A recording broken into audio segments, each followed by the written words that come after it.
तुम्हारी डैडी की दिक्कतों का हल मिल जाएगा तो हम शादी नहीं करेंगे। अगर तुम्हें ऐसा लगता है कि मेरे मम्मी पापा को कोई बहुत बड़ी शादी चाहिए, बहुत सारे इंतजाम चाहिए, तो ऐसा नहीं है। We can just have a simple wedding. और अगर तुम्हारे डैडी को इस बात का टेंशन है कि पापा मम्मी को कुछ लेन देन, ऐसा हमें कुछ नहीं चाहिए।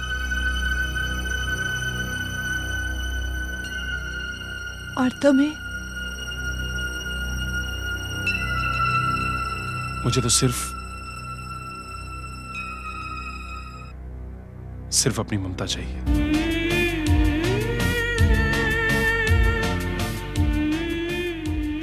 ये उदासी तुम्हारे चेहरे पर अच्छी नहीं लगती। अपने पापा को इस उदासी के दलदल से बाहर निकालो। भगवान ने चाहा तो उन्हें जल्दी ही बहुत अच्छी नौकरी मिल जाएगी। That's like a good girl.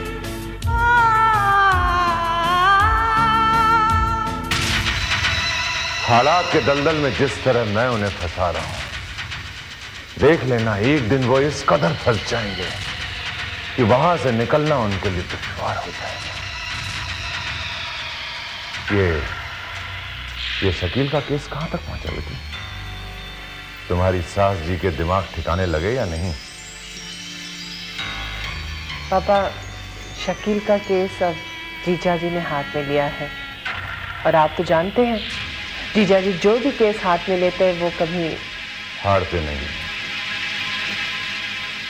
ये केस भी आदित जीत जाएगा, क्योंकि जिस तरह वो मोहरे बिछा रहा है उससे लगता है कि वो शकील को छुड़ा लेगा और तुम्हारी सास जी की आत्मा को शांति मिलेगी। नहीं, मैं ये नहीं चाहती। मैं चाहती हूं कि वो हमेशा दुखी रहे, क्योंकि जब तक वो दुखी रहेगी घर का हर मेंबर दुखी रहेगा।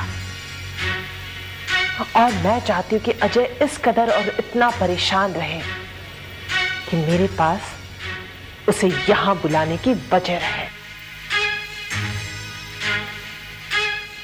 अजय के साथ तुम इस घर में आने का ख्याल तुम्हारे दिल में है ना, तो उसके लिए बेटी ये छोटी छोटी बातों को भूलना होगा। उसके लिए कोई सॉलिड रीजन क्रिएट करना होगा, क्योंकि उसके दिमाग में सड़े गले विचार जो ठूस दिए गए हैं। आप ठीक कह रहे हैं। He is so orthodox. बेटी, मैंने जो तुम्हें घर संसार चलाने का मूल मंत्र दिया था उस पर तुम अमल कर रही हो या नहीं? कर रही हूँ पापा, और रिजल्ट्स आर वेरी पॉजिटिव। बेटी, अगर तुम इसी नीति पर चलती रहोगी तो देख लेना वो दिन दूर नहीं है जब उस घर के लोगों के साथ साथ अजय भी तुम्हारी मुट्ठी में होगा।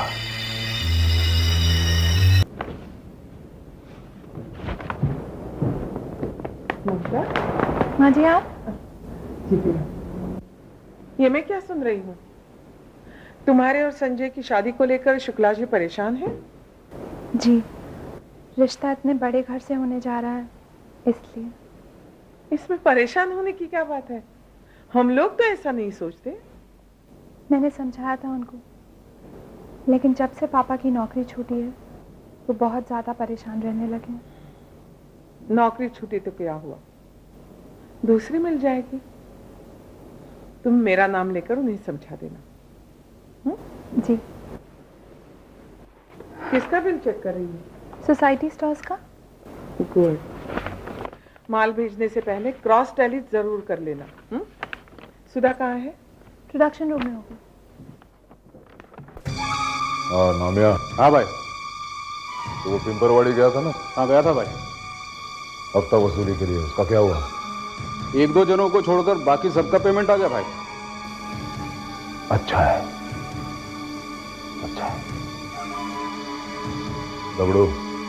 जी भाई। दामोदर सेठ क्या बोला? उसे वो गाला देना है कि नहीं देना है?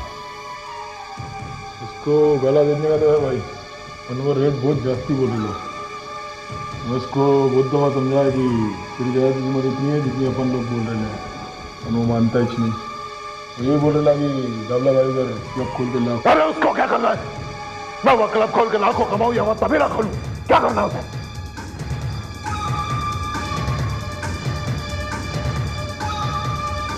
ठीक है, मैं उससे बात कर लूंगा, मैं बात कर लूंगा।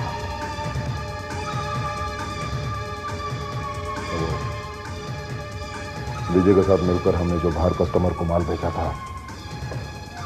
तुम्हें पता लगा है कि नहीं वो माल वहां पहुंचा कि नहीं? वो भाई मैंने 2-3 बार ट्राई मारा और वो लाइन नहीं लग रही अभी, तो मैं आज रात को फिर ट्राई मारता। नहीं मारने का, पता लगाने का, लाखों के माल का सवाल है। और वो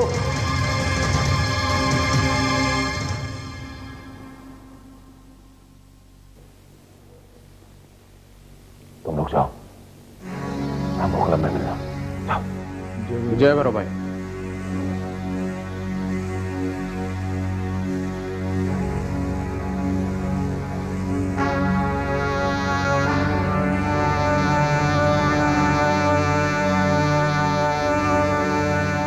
खड़े खड़े यहाँ क्या सुन रहे हैं? अपने भैया के बिजनेस की बातों को सुन रही थी। काफी तरक्की कर रहे हो आजकल बिजनेस में, ना? अरे तेरे तावला भाई को पूरा हक है तरक्की करने का टीना। टीना, मैं तुझे इतना सुखी देखना चाहता हूँ, इतना सुखी देखना चाहता हूँ कि हराम की कमाई से आज तक कोई सुखी हुआ है? और जिस नाजायज मेरे धंधे में नाजायज काम भी जायज है टीना, यही जायज है। ये तुम्हारा ख्याल होगा, लेकिन मेरे ख्याल से तुम्हारा हर काम नाजायज है। आजकल देख रही हो भैया कि तुम्हारे गलत काम बढ़ते ही जा रहे हैं। कान खोलकर सुन लो, अगर तुमने इस बुरे धंधे को यही नहीं रोका तो मैं तुम्हारे बारे में सब कुछ पुलिस को बता दूंगी। सुन रहे हो तुम?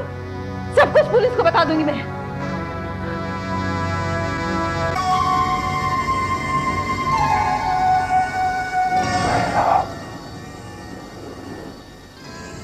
तावला भाई की बहन पुलिस के पास जाएगी? ऐसा नहीं हो सकता मेरा।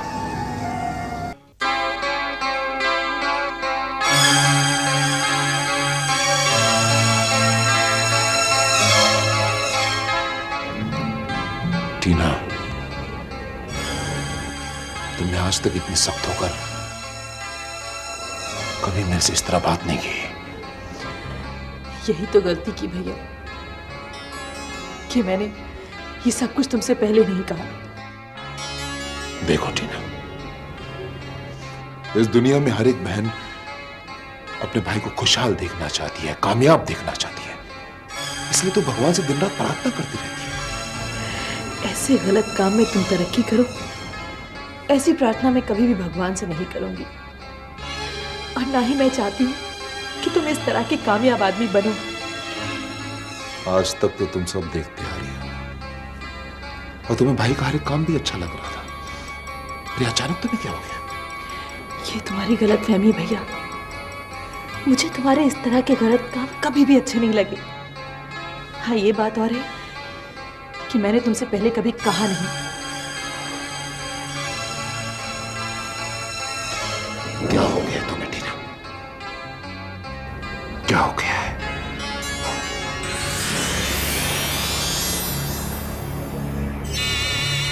अच्छा,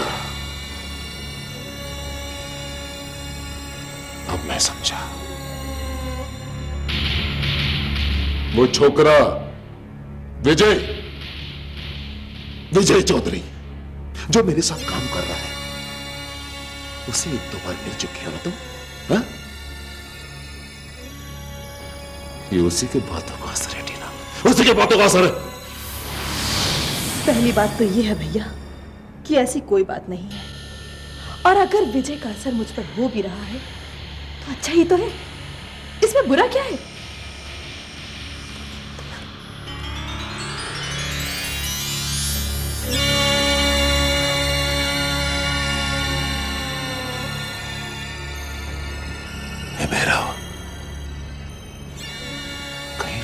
विजय के साथ? नहीं, ऐसा नहीं हो सकता। लेकिन ऐसा हो भी सकता है, ऐसा हो भी सकता है। भाई साहब, मैंने डावला साहब का गैर कानूनी काम कर दिया है। हाँ, तुमने डाबला साहब का गैर कानूनी काम तो कर दिया, लेकिन जो कानूनी तौर पे मैंने तुम्हारा काम किया उसका मुआवजा।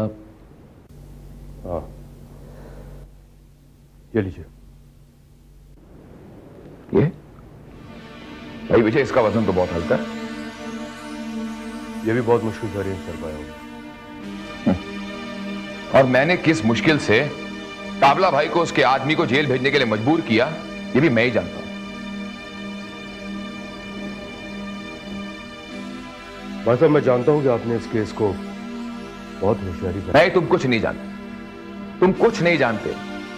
अगर तुम जानते ना तो इन रुपयों का वजन इतना हल्का नहीं होता।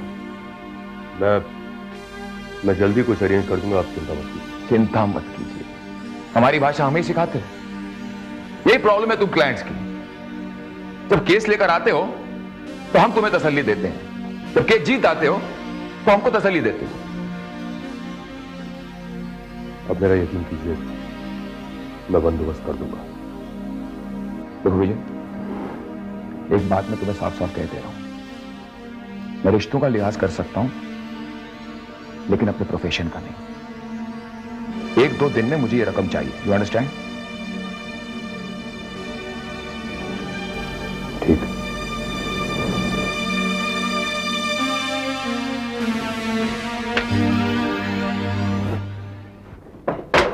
अर्पिता, चाय लाओ जल्दी, मुझे कोर्ट के लिए देर हो रही है।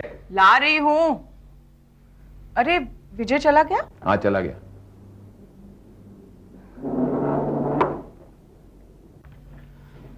ये विजय आजकल तुम्हारे पास बहुत आता है। तुम भी अजीब बचकानी बातें करती हो। अरे वो मेरा मुवक्किल है, और एक मुवक्किल का अपने वकील के यहां पर आना जाना तो लगा रहेगा ही ना। जानती हूं, तुम्हारे दूसरे क्लाइंट्स भी तो घर आते हैं, उन्हें भी तो मैं देखती हूं। लेकिन विजय परेशान सा आता है और हैरान सा जाता है। तो मैं क्या करूं? अरे कुछ लोगों की फितरत में होता है हमेशा हैरान परेशान रहना। अब मैं उसके लिए और क्या कर सकता हूं? असली मुजरिम को मैंने कटघरे में खड़ा कर दिया, और रही शकील की रिहाई की बात, वो भी हो जाएगी। उससे ज्यादा मैं क्या कर सकता हूं? ये जिस मुजरिम ने अपना जुर्म कबूल किया है वो दाबला का आदमी है। ये वही दाबला है ना जिसके शहर में जुए के क्लब और भी कई गैरकानूनी। हाँ है तो मैं यही कहना चाहती हूँ आदित्य कि किसी तरह जोड़ तोड़ कर तुमने दाबला के आदमी को इस जुर्म में फंसा दिया।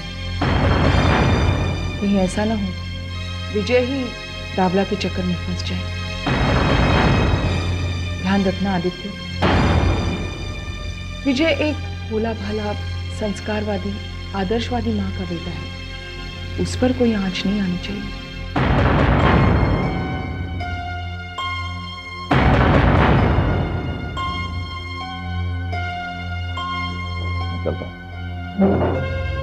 पापा, गुड इवनिंग। Good evening. अच्छा पापा, ये देखिए मेरी प्रोग्रेस रिपोर्ट, और आपको इधर साइन करना है। ओके? अरे साइन करने से पहले मैं देख तो लूं कि हमारी बिटिया ने कौन से सब्जेक्ट में क्या किया है। अरे वाह, इंग्लिश में तो बहुत अच्छे मार्क्स है। Very good, very good. हाँ, हिंदी में भी ठीक है, पर ये मैथ्स में ऐसे क्यों? और जनरल नॉलेज देखो, गड़बड़ क्यों? पापा दरअसल क्या हुआ, ये टाइम मैंने सेमेस्टर की तैयारी ठीक नहीं की। जानता हूं, इसमें तुम्हारा कोई कसूर नहीं है। इस घर का एनवायरनमेंट ही कुछ ऐसा हो गया कि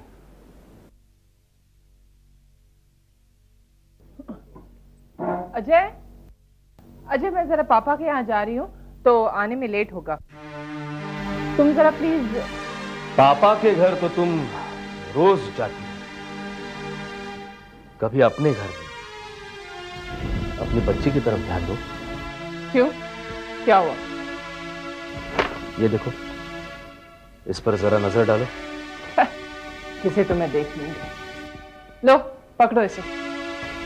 अच्छा मम्मी सुनिए, कल हमारे स्कूल में पेरेंट्स डे है और आपको वहाँ आना होगा, वो भी पापा के साथ। अच्छा ठीक है, आ जाऊंगी, लेकिन कल डेट क्या है? कल है 28। कल 28 है, मैं बहुत बिजी हूँ, मैं नहीं आ पाऊंगी। कल कहाँ बिजी है आप? अजय, वो मेरी फ्रेंड है ना मधु मिर्चंदानी, उसका चाइल्ड केयर सेंटर का इनॉग्रेशन है, वहीं पर। तो आपको अपने फ्रेंड के चाइल्ड केयर सेंटर का ख्याल है, पर अपनी बेटी की जरा भी केयर नहीं। उसके स्कूल में कल पेरेंट्स डे है, उसे अटेंड करना और फिर जहां जाना चाहती हो वहां जाओ तुम। अजय, अजय तुम मुझसे अब लड़ रहे हो।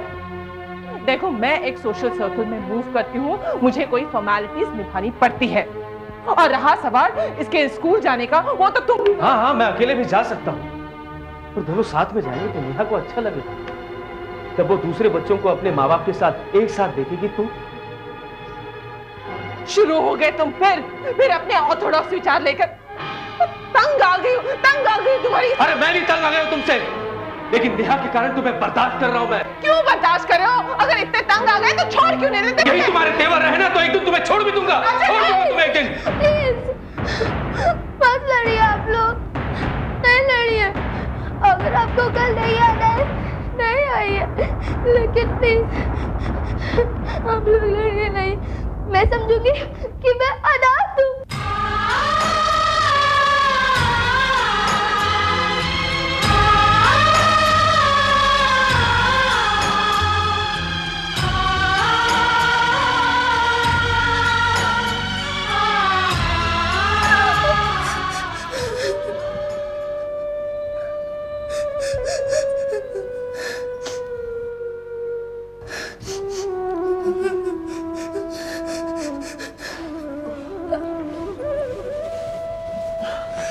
नेहा, क्या हो गया बेटे? तुम्हारे सामने मेरे और पापा के बीच लड़ाई हुई, इसलिए तुम रो रही हो?